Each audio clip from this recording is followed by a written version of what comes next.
की कहानी शुरू होती है वर्मा नाम के एक बहुत बड़े गैंगस्टर से, जो कि भगवान की प्राचीन वस्तुएं और मूर्तियों की तस्करी करता है। वर्मा एक ऐसा गैंगस्टर है जिसका शहर में बहुत खतरनाक खौफ है। उसके अंडर में बहुत सारे लोग काम भी करते हैं और वर्मा अपने ही लोगों को छोटी छोटी गलतियों पर बेरहमी से मार भी देता है। उसे बस अपने धंधे से मतलब है, बाकी वो किसी और पर विश्वास बिल्कुल भी नहीं करता है। जिसके बाद कहानी शिफ्ट होती है फिल्म के लीड कैरेक्टर मतलब रजनीकांत पर, जिनका फिल्म में नाम मुथुवेल पांड्यन उर्फ मुथु है। तो मुथु अपनी फैमिली के साथ रहता है और उसकी फैमिली में उसकी पत्नी के साथ साथ उसका बेटा अर्जुन, जो कि एक बहुत बड़ा ऑफिसर है, और उन्हीं के घर में अर्जुन की पत्नी और उसका एक छोटा सा बेटा भी रहता है, जिससे मुथु को बहुत ज्यादा लगाव है। हमेशा वो उसके साथ खेलते रहते हैं। और बात करें मुथु की, तो मुथु जेलर की नौकरी से रिटायर्ड होने के बाद अपने परिवार के साथ शांति से साधारण जीवन जी रहे हैं। वो घर के आसपास के छोटे मोटे काम करते हैं, जैसे दुकान से राशन लाना, सब्जी मंडी से सब्जी लाना। लेकिन उनके मन में कहीं न कहीं ये मलाल होता है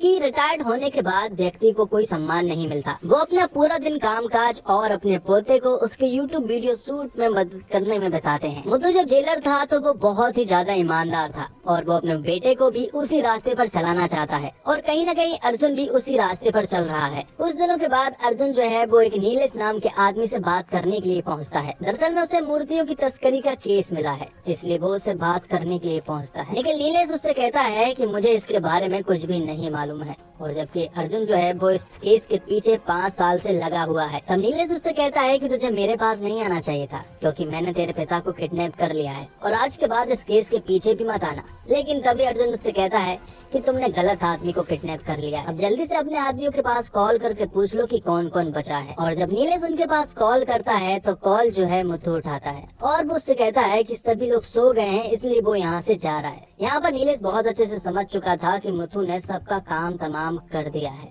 और यहाँ पर अब अर्जुन को भी बहुत खतरनाक गुस्सा आ चुका था, इसलिए वो यहाँ पर नीलेश को 3rd डिग्री देना शुरू कर देता है और मूर्तियों के बारे में पता करना शुरू कर देता है। अब आगे मुथु को देखते हैं, जो कि अपने बेटे अर्जुन को हमेशा कुछ न कुछ अच्छी सीख देता ही रहता है और हमेशा ईमानदार रहने को कहता है। तो अर्जुन भी उनकी बात को अच्छे गौर से सुनता है और उनकी बताई हुई बातों को फॉलो करता है। जिसके बाद हम देखते हैं कि मुथु जो है वो एक दिन सब्जी मार्केट से वापस लौट रहा था। तभी अचानक से एक पांडु नाम का आदमी जो है वो उन्हें कार से बचाता है और कहता है कि अगली बार मेरी कार के सामने आया तो वो उसे ठोक देगा। अब कुछ दिनों के बाद यहाँ पर मुथु को मालूम चलता है कि उनका बेटा अर्जुन गायब है। वो कल रात से घर पर नहीं आया है। उन्हें ऐसा लगता है कि शायद अर्जुन किसी जरूरी काम से बाहर गया होगा, इसलिए वो शायद घर पर नहीं आया। लेकिन यहाँ पर कुछ दिन बीत जाते हैं और मुथु को ये कंफर्म हो जाता है कि कुछ न कुछ तो जरूर गड़बड़ है, इसलिए वो सबसे पहले नीलेश के पास जाने का फैसला करते हैं। बाहर उन्हें पांडु दिखाई पड़ता है तो वो उससे लिफ्ट लेते हैं और तुरंत ही नीलेश के घर पर पहुंच जाते हैं।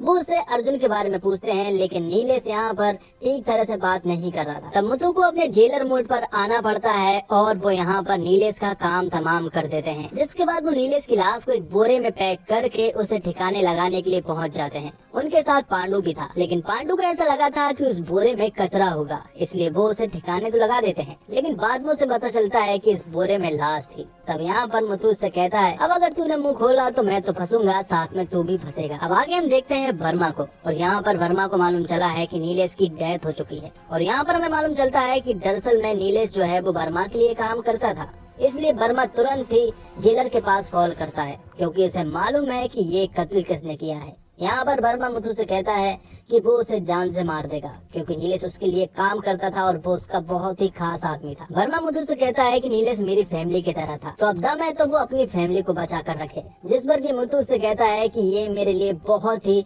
मामूली बात है। तो अब मुथु जो है वो टेंशन में आ जाते हैं, इस बात को लेकर नहीं कि यहाँ पर वर्मा उनके ऊपर अटैक करने वाला है, बल्कि इस बात को लेकर कि अर्जुन जिंदा है या फिर उसकी किसी ने जान ले ली। जिसके बाद मुथु बाहर देखता है कि उसके बाहर कुछ लोग घूम रहे हैं।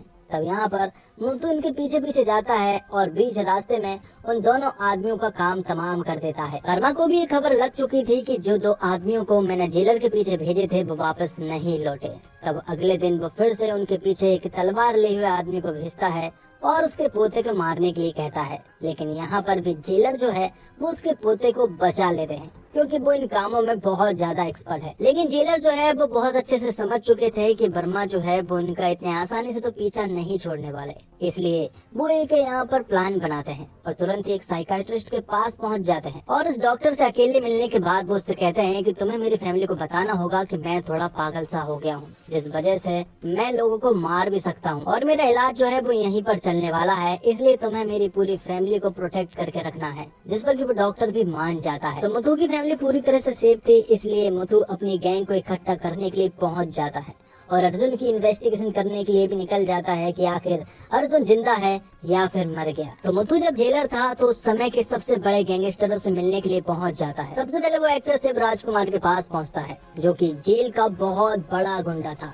और वो यहाँ पर रजनी सर मतलब कि मुथु को बहुत मानता है। जिसके बाद मोहनलाल के पास जाता है और वो भी बहुत बड़े गैंगस्टर थे। यहाँ पर ये लोग मुथु की मदद करते हैं और साथ ही वो लोग इन्हें कुछ हैवी स्नाइपर्स देते हैं जो कि बहुत ही तगड़े होते हैं। तो जैसे ही मुथु को अपनी टीम मिलती है तो वो सबसे पहले बर्मा के कुछ खुफिया गिरोह के बारे में पता कर लेते हैं और उसके काले धंधों के बारे में भी। सबसे पहले तो वो जिन मूर्तियों की तस्करी करता है वो उन ट्रकों को अपने कब्जे में कर लेता है, जिस वजह से यहाँ पर बहुत सारा तगड़ा एक्शन भी होता है।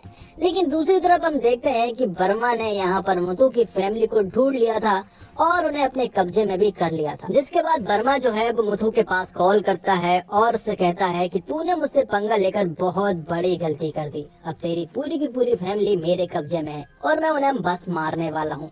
लेकिन तभी यहाँ पर मुथु से कहता है कि मारने से पहले अपने माल को तो देख ले, तेरा पूरा का पूरा धंधा मेरे पास है। वो उसे वीडियो कॉल पर बताता है और कहता है कि अगर मेरी फैमिली को कुछ भी हुआ तो वो उसके पूरी तस्करी भरे माल को जलाकर राख कर देगा। तब यहाँ पर बर्मा सकपका जाता है और वो यहाँ पर मुथु की पूरी फैमिली को सही सलामत छोड़ देता है। लेकिन मुथु को बहुत अच्छे से मालूम है कि बर्मा अभी भी उनका पीछा नहीं छोड़ेगा, इसलिए मुथु जो है वो अपनी फैमिली को समझा देता है कि अब बहुत बड़ी जंग शुरू होने वाली है। और तभी अचानक से उसके घर पर बहुत सारे गैंगस्टर अटैक कर देते हैं। यहाँ पर मुथु उनका बहुत ही बहादुरी से सामना करता है और साथ ही उसका साथ बाहर बैठे उसके स्नाइपर भी दे रहे थे। लेकिन अब हद हो चुकी थी क्योंकि बर्मा के गुंडे घर तक पहुँच चुके थे। ये देखकर मुथु को बहुत ज्यादा गुस्सा आता है और वो तुरंत ही बर्मा के अड्डे पर पहुँच जाता है। बहुत सारे गुंडों को मारने के बाद वो बर्मा को जब मारने ही वाला होता है कि तभी बर्मा उसे बताता है कि उसका बेटा अर्जुन जिंदा है और वो उसी के कब्जे में है। तब यहाँ पर मुथु रुक जाता है। बर्मा उससे कहता है कि मैं तुम्हारे बेटे को आसानी से छोड़ दूंगा, लेकिन उसे भी मेरे लिए एक आसान काम करना होगा। तुम्हें एक हीरे से जड़े हुए ताज को मेरे पास लाना है, जहाँ पर पहुँचना बहुत मुश्किल है, और अगर तुमने ये काम कर दिया तो मैं तुम्हारे बेटे को बिल्कुल सही सलामत छोड़ दूंगा। तो मुथु इसे चुराने की प्लानिंग करने लगता है और इस ताज के बारे में कुछ फिल्म मेकर को बहुत अच्छे से मालूम है और इस ताज को एक हाईटेक जगह पर रखा गया है, इसलिए वो लोग वहाँ पर फिल्म की शूटिंग करने का प्लान बनाने लगते हैं। तो मुथु यहाँ पर उसे चुराने का एक तगड़ा प्लान बना रहे होते हैं। दूसरी तरफ बर्मा जो है वो इस काम को पूरा होते ही मुथु को मारने का प्लान बनाता है, इसलिए वो एक बहुत बड़े गैंगस्टर के पास कॉल करता है जो कि कोई और नहीं बल्कि जेकी श्रॉफ होते हैं। लेकिन यहाँ पर जेकी श्रॉफ जब जेलर का नाम सुनता है तो वो उसे फ्लैशबैक की स्टोरी बताता है।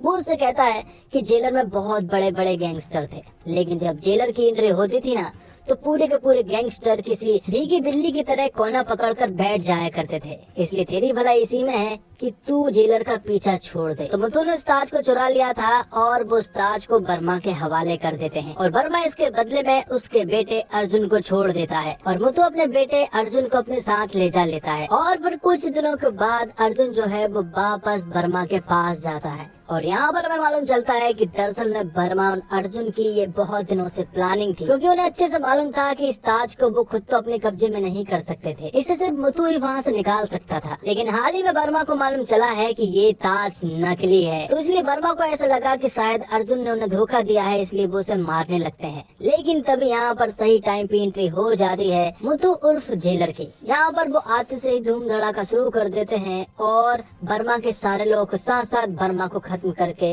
अर्जुन को अपने साथ ले जा लेते हैं। आखिर में मुथु अर्जुन को समझाता है कि तूने जो किया वो बहुत ही गलत किया, लेकिन अब तेरे पास सुधरने का एक मौका है, इसलिए तू खुद को सरेंडर कर सकता है। लेकिन अर्जुन ये बात नहीं मानता है और बदले में मुथु को ही मारने की कोशिश करने लगता है।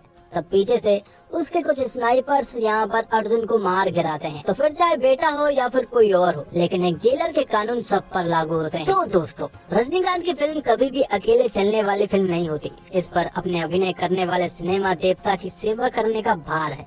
यह सिर्फ एक ऐसी कहानी नहीं होनी चाहिए जो प्रभावित करती हो, बल्कि एक ऐसा मंच भी होना चाहिए जो इस लार्जर देन लाइफ स्टार को धीमी गति से चलने, उसके मुंह से सिगार को उल्टा फेंकने या बस पर्याप्त जगह दे। अगर कोई और ऐसा करता है तो यह सनकी हो सकता है, लेकिन रजनीकांत के लिए यह उनकी शैली है। यहाँ तक कि सड़क पर सूखे पत्ते और कीचड़ भी जानते हैं कि कब उड़ना है, और जब वह उनके पास से चलते हैं तो एक छोटा तूफान बन जाता है। इसलिए जब लेखक निर्देशक नेल्सन दिलीप कुमार अपनी क्राइम कॉमेडी में भारतीय सिनेमा के सबसे बड़े दिग्गजों में से एक को लेने का फैसला करते हैं, तो उन्हें पता होता है कि उन्होंने किसके लिए साइन अप किया है। जिलर केवल इसलिए विजयी होता है क्योंकि नेल्सन को कभी भी अपनी फिल्म को किनारे रखकर रजनी प्रशंसकों की सेवा करने का दबाव महसूस नहीं होता।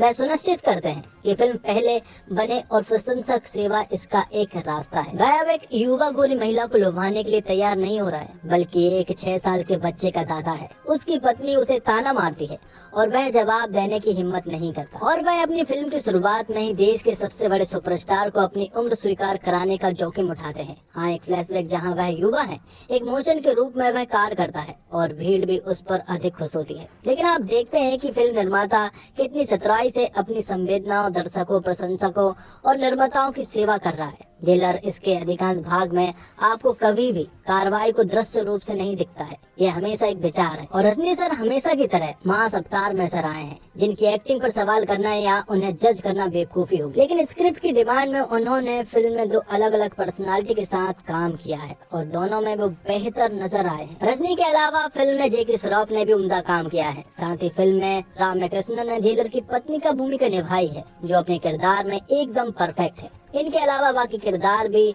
अपने आप में एकदम फिट नजर आते हैं, फिर चाहे वो टैलेंटेड शिव कुमार हो या फिर योगी बाबू या फिर मोहनलाल, सभी ने फिल्म में के लिए बहुत मेहनत की है। और फिल्म का सबसे पहला प्लस पॉइंट है रजनीकांत। रजनी सर की फैन फॉलोइंग इंडिया के अलावा विदेशों में भी इतनी ज्यादा है कि कोई भी फिल्म अपना बजट निकालने में भी आसानी से कामयाब हो जाती है। साथ ही उनकी एक्टिंग की तो क्या कहने। इनके अलावा फिल्म में दिखाया गया दमदार एक्शन और शानदार डायलॉग्स आपको आखिर तक बांधे रखते हैं। और इसी के साथ ये एक्सप्लेनेशन यहीं पर खत्म होता है। तो दोस्तों, उम्मीद करता हूँ आपको वीडियो पसंद आई होगी। वीडियो पसंद आई हो तो वीडियो को लाइक जरूर कीजिएगा और चैनल को सब्सक्राइब करके लोगों तक शेयर भी कीजिएगा।